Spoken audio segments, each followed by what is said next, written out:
Assalamualaikum warahmatullahi wabarakatuh. Selamat pagi, salam sehat selalu anak-anakku sekalian. Hari ini masih dengan materi persamaan dasar akuntansi. Bapak menjelaskan kembali persamaan dasar akuntansi karena beberapa hari lalu Bapak memberikan materi, memberikan soal, tapi ada beberapa siswa yang menganggap bahwa tugas yang Bapak kasih masih sulit ya. Jadi hari ini kita akan membahas beberapa soal yang insya Allah akan mempermudah kalian dalam mengerjakan soal-soal persamaan dasar akuntansi. Baiklah anak-anakku sekalian, Bapak ingatkan kembali bahwa rumus persamaan dasar akuntansi itu terdiri dari harta atau aktiva sama dengan kewajiban atau liabilities ditambah dengan modal atau ekuitas ya. Di mana harta itu terdiri dari harta lancar dan harta tetap. Nah, harta lancar ini terdiri dari kas, piutang, dan perlengkapan.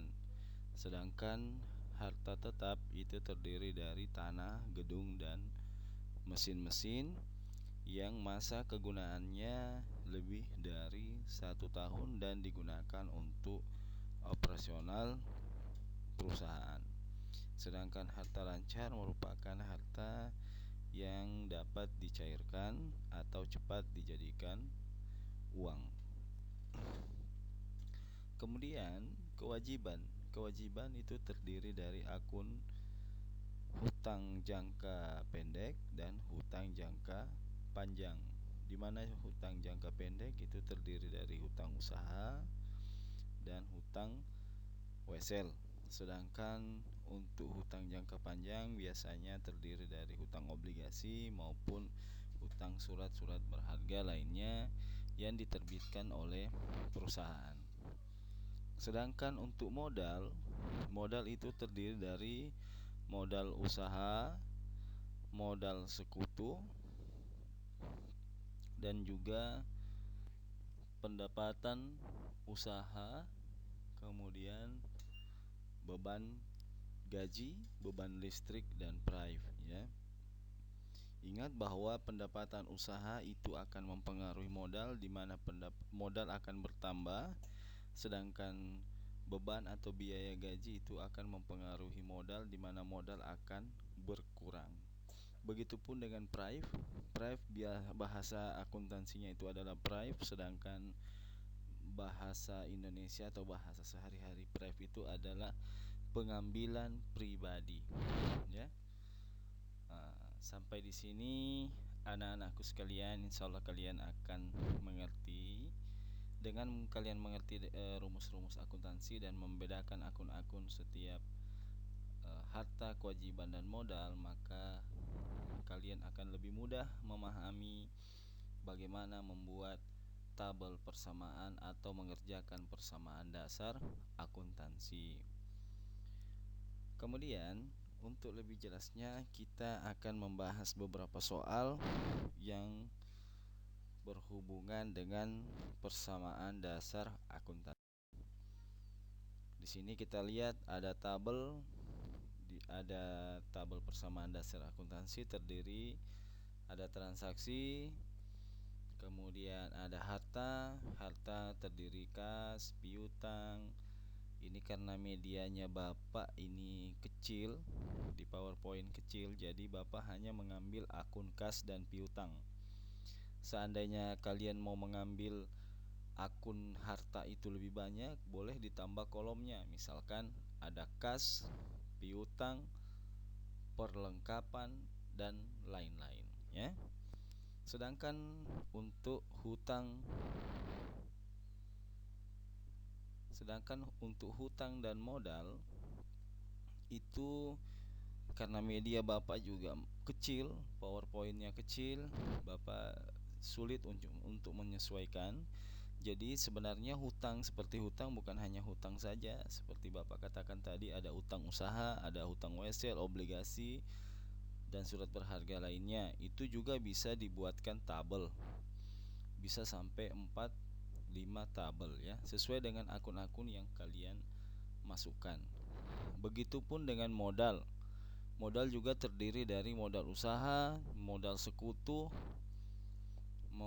pendapatan, beban gaji, beban listrik, maupun prive atau pengambilan pribadi. Itu juga bisa dibuatkan kolomnya atau ditambah pada kolom modal itu sendiri.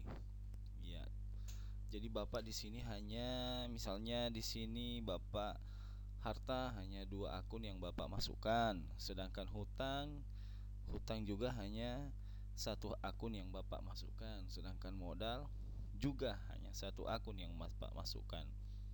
Sebenarnya kalau kita mau lebih dari 1 juga boleh, asalkan media kalian itu bisa muat ya. Tapi kalau di buku album kalian yang besar pasti bisa ya. Hampir semua akun bisa dibuatkan tabelnya, yang penting akun tersebut masuk sesuai dengan eh, kolom harta, hutang, dan modal. Jangan hutang dimasukkan di dalam kolom harta ya, atau modal dimasukkan dalam kolom harta, atau sebaliknya kas dimasukkan pada kolom hutang atau modal. Itu pasti akan salah dalam pencatatan persamaan dasar akuntansinya. Baiklah, pada transaksi pertama, kita lihat transaksi pertama atau soal pertama. Elisa menginvestasikan uangnya sebesar 10 juta untuk mendirikan salon Elisa. Bagaimana pencatatan pada salon Elisa? Jika Elisa memberikan uang 10 juta ke salon Elisa, tentunya salon Elisa mencatat kasnya bertambah 10 juta, modalnya pun bertambah 10 juta. Ya, jadi kalian harus mengerti di mana tadi Ibu Elisa menginvestasikan uangnya sebesar 10 juta kemudian untuk mendirikan salon, sehingga pencatatan dalam salon, ingat posisi kalian di sini adalah mencatat dalam perusahaan atau mencatat dalam perusahaan atau salon Elisa. Nah, kita lihat pada saat Elisa menginvestasikan uangnya atau menyetor uangnya 10 juta, maka kas salon itu bertambah 10 juta, modalnya pun bertambah 10 juta. Sehingga kita lihat di sini ada tanda sama dengan.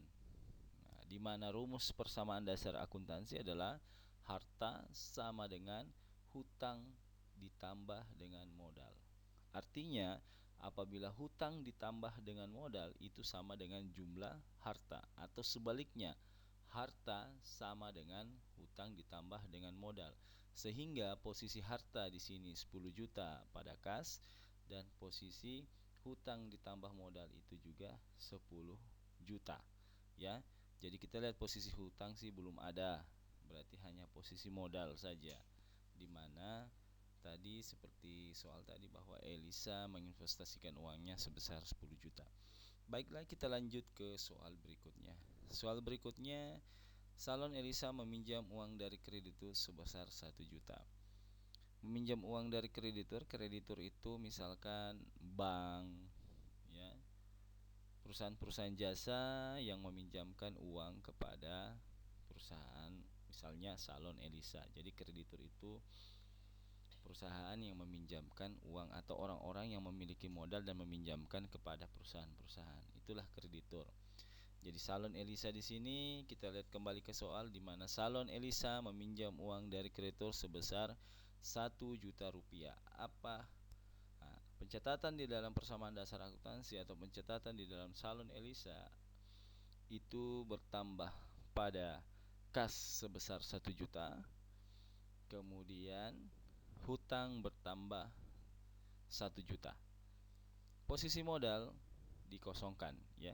Posisi modal tidak berpengaruh karena dia hanya berpengaruh pada posisi hutang. Mengapa berpengaruh pada posisi hutang? Karena uang yang didapatkan atau uang yang diterima oleh salon Elisa merupakan uang yang dipinjamkan dari bank. Artinya salon Elisa meminjam uang dari bank atau meminjam uang dari kreditur. Jadi posisinya hutangnya bertambah di posisi harta, posisi harta kasnya juga bertambah. Ya. Jadi kas bertambah di posisi harta, hutang pun bertambah di posisi hutang, ya. Kemudian Bapak lanjut ke salon. Kita lihat apakah harta sama dengan hutang ditambah modal. Kita lihat posisinya. 10 juta transaksi pertama itu ditambahkan dengan 1 juta, maka kasnya adalah 10 juta. Piutang belum ada transaksi. Kemudian di posisi hutang ditambah modal, di mana hutang itu sudah bertambah tadi 1 juta. Kemudian di posisi modal juga sudah bertambah 10 juta. Sehingga posisi harta itu 11 juta. Posisi hutang ditambah dengan modal, di mana hutang adalah 1 juta, modal 10 juta jika ditambahkan menjadi 11 juta. Sehingga uji coba pertama transaksi, dua transaksi di atas masih seimbang ya, antara harta sama dengan hutang ditambah dengan modal. Kemudian ada soal ketiga. Soal ketiga, salon Elisa menerima jasa dari pelanggan sebesar 600.000. Di sini kita analisis soalnya. Salon Elisa menerima jasa dari pelanggan. Menerima jasa dari pelanggan artinya kita menerima uang atas jasa cukur rambut yang kita berikan kepada pelanggan ya. Jadi si Elisa menerima jasa sebesar 600.000. Nah, apabila salon Elisa menerima jasa, artinya apa yang berpengaruh terhadap persamaan dasar akuntansi? Tentunya kas Elisa bertambah 600.000, kemudian modal Elisa juga bertambah 600.000 ya.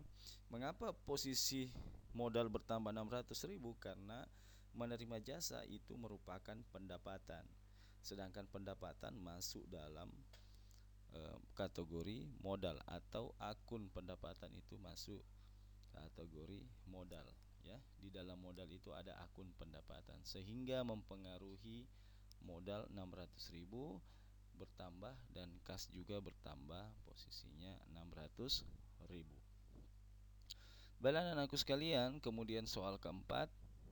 Kita uji lagi ya. Apakah harta sama dengan hutang ditambah modal? Kita uji kembali. 11 juta ditambah 600.000 sama dengan 11.600.000. Piutang belum ada soal atau transaksi yang berhubungan dengan piutang. Hutang belum bertambah tadi, berarti posisinya masih 1 juta ya. Sedangkan modal tadi sudah bertambah 600.000, maka posisinya adalah 10.600.000, di mana saldo pertama ditambah dengan transaksi ketiga 10.600.000. Totalnya 10.600.000. Jika kita totalkan harta, posisi harta kita lihat posisi saldonya 11.600.000, sedangkan posisi hutang ditambah dengan modal 1 juta ditambah 10.600.000, itu totalnya adalah 11.600.000. Sehingga uji coba kedua pada saldo yang kedua itu harta masih sama dengan hutang ditambah dengan modal. Baiklah anakku sekalian, apakah kalian sudah mengerti? Insya Allah kalian paham dengan bab apa yang Bapak jelaskan. Kita masuk ke soal yang keempat. ya. Soal yang keempat, Salon Elisa menjual jasa kepada pelanggan tetapi dibayarkan di bulan depan. Nah, artinya pelanggan di sini berhutang sebesar 2 juta rupiah. Kalau kita menganalisis soalnya, di mana soal di situ adalah Salon Elisa menjual jasa, artinya dia sudah menjual jasanya atau sudah memotong rambut pelanggannya, tetapi pelanggan tersebut belum membayar uang cashnya kepada salon. Artinya Elisa sudah menjual jasa tetapi belum dibayarkan. Nah, pada tabel persamaan dasar akuntansi, akun apa sih yang berpengaruh? Nah, kita lihat kas. Kenapa kas tidak berpengaruh padahal dia menjual jasa? Betul, menjual jasa kepada pelanggan secara akan dibayarkan bulan depan. Kenapa demikian? Walaupun dia menjual jasa, walaupun dia sudah menjual jasa, tetapi dia belum menerima uangnya, sehingga kas belum sehingga kasnya tidak berubah, ya. Sehingga kasnya tidak berubah karena menjual jasanya nanti bulan depan baru dibayar. Terus apa yang lagi yang berpengaruh? Apakah piutang berpengaruh? Iya. Kita lihat bahwa akun piutang berpengaruh atau bertambah 2 juta rupiah. Nah, artinya piutang itu adalah memberikan jasa kepada orang lain atau konsumen, tetapi konsumen belum membayar uang cash kepada kita. Nah, nanti kita wajib menagih yang 2 juta itu. Kalau tidak ditagih ya tidak dibayar-bayar lagi sama pelanggan, ya. Kemudian posisi pada hutang dan modal. Apa yang berpengaruh untuk menyeimbangkan? Hutang tidak berpengaruh, ya tentunya adalah modal sebesar 2 juta rupiah. Harta berpengaruh pada piutang 2 juta, modal berpengaruh pada modal 2 juta, ya. Sehingga kita lihat uji coba ketiga, apakah masih seimbang antara harta sama dengan hutang ditambah dengan modal. Kita tambahkan 11.600.000 diturunkan, ya, karena kasnya tidak ada, berarti tetap kasnya tetap 11.600.000. Kemudian piutang bertambah 2 juta, yang tadinya 0 sekarang saldo piutangnya sudah ada 2 juta. Kemudian hutang juga sampai transaksi ke 4 belum bertambah, ya tetap 1 juta. Kemudian modal yang tadinya 10.600.000 bertambah 2 juta sama dengan 12.600.000, ya. Kita lihat apakah seimbang atau tidak. 11.600.000 ditambah 2 juta sama dengan 13.600.000. Itu di posisi harta. Di posisi hutang 1 juta ditambah dengan modal 12.600.000, totalnya 13.600.000. Jadi posisinya masih seimbang antara harta sama dengan hutang ditambah dengan modal. Kita lihat transaksi berikutnya. Transaksi berikutnya, Salon Elisa membayar gaji karyawan sebesar 100.000. Nah, Salon Elisa membayar artinya di sini Salon Elisa mengeluarkan uang sebesar 100.000, uang cash sebesar 100.000 untuk membayar gaji karyawannya. Coba kita lihat akun apa yang berpengaruh. Tentunya akun yang berpengaruh adalah kas, di mana kas itu berkurang 100.000 rupiah, iya, karena mengurangi uang yang ada di kas karena kita membayar gaji karyawan. Apakah piutang berpengaruh? Tidak. Apakah hutang berpengaruh? Tidak. Tentunya yang berpengaruh adalah modal, di mana membayar gaji merupakan beban karyawan. Seperti dalam persamaan akuntansi yang Bapak jelaskan tadi, di mana jika beban gaji, beban listrik dan pref itu masuk dalam akun modal, ya. Kemudian, ya, kita uji lagi yang keempat, apakah masih seimbang. Di sini kita lihat bahwa kasnya berkurang 100, tentunya kas berubah ya menjadi 11.500.000. Piutang tetap 2 juta, hutang 1 juta, modal berkurang juga 100, maka menjadi 12.500.000. Harta 11.500.000 ditambah 2 juta sama dengan 13.500.000. Hutang ditambah modal 1 juta ditambah 12.500.000 juga 13.500.000, masih seimbang ya. Jadi posisi harta masih sama dengan hutang ditambah dengan modal.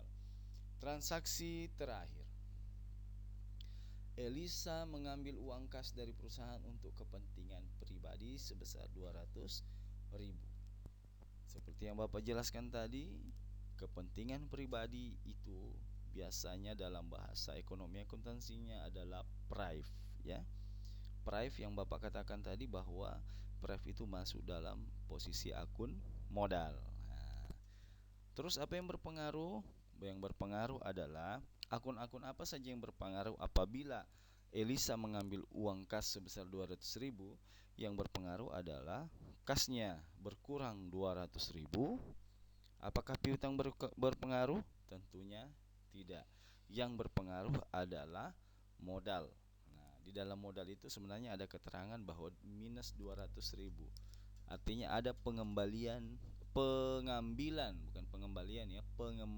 pengambilan pribadi atau prive sebesar 200.000. Kita lihat saldonya.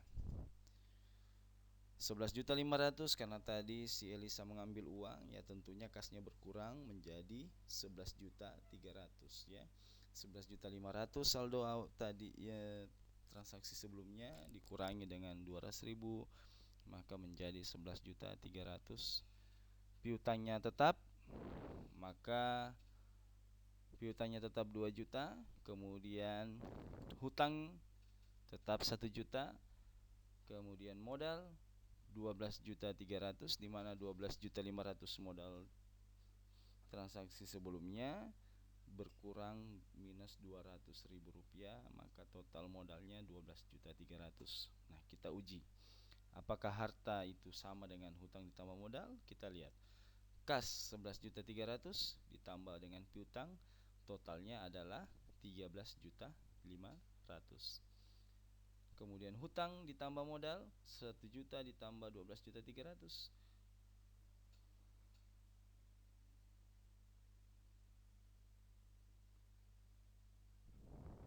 12.300.000, maka posisinya adalah 13.500.000 rupiah ya. Baiklah anak-anakku sekalian, kita lihat bahwa transaksi antara harta sama dengan hutang ditambah modal itu mendapatkan sebesar 13 juta lebih ya, 13 juta lebih, di mana antara harta sama dengan hutang ditambah dengan modal, artinya ada keseimbangan di situ.